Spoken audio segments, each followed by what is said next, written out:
Hi everyone, thanks for joining us. Today we're going to make a vegetable-based chili. I'm starting here with one yellow medium-sized onion. And we're gonna chop this up. It's gonna cook down in the chili for a few hours, so if the pieces are a little big, that's fine. I'm also using in this recipe a shallot.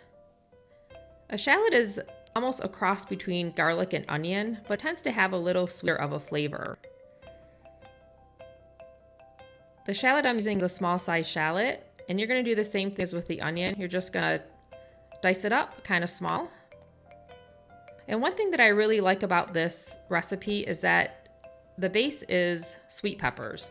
And sweet peppers have a lot of vitamin A and C in them, as well as fiber and antioxidants. So it's a really nice recipe to get extra vitamins, minerals, and vegetables in your diet.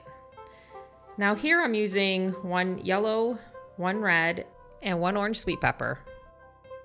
What's really nice is we grow peppers in our garden every year and we freeze them.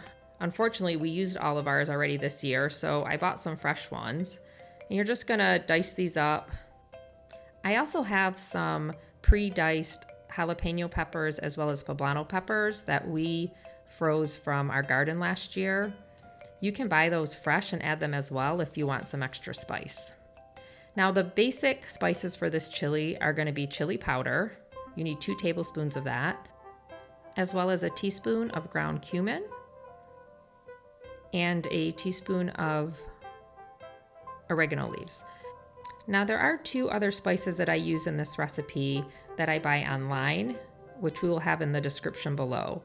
They're from a company called The Kitchen Imp, and I use their merguez spice as well as their chorizo spice.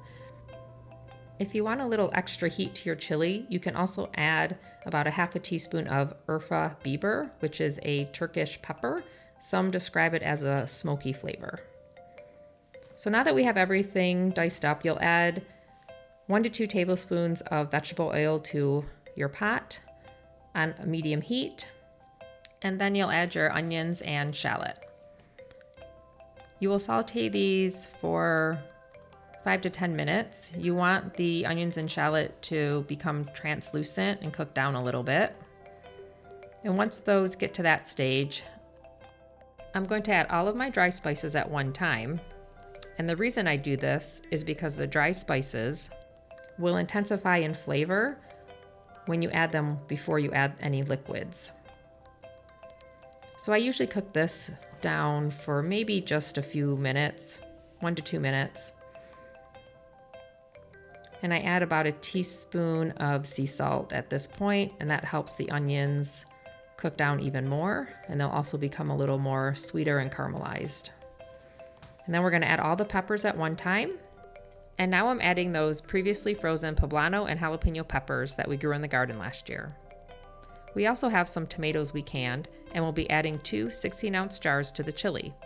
If you don't have canned tomatoes, you can purchase either diced or crushed tomatoes, which will give it a nice consistency.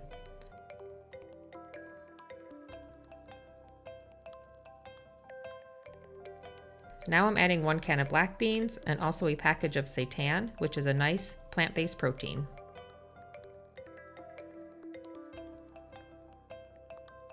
You could add 2 cans of black beans instead of the seitan, or you could add Beyond Ground or any other type of plant protein you'd like. And once that's all stirred together,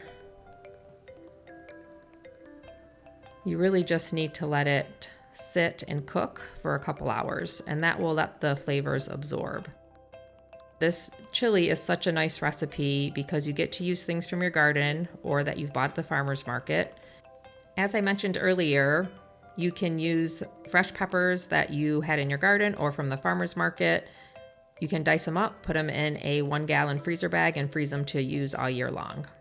Next, we're gonna bring the chili to a boil. Once it boils, you're gonna cover it, reduce it to a simmer, stirring about every 20 minutes until it's ready in about 2 hours.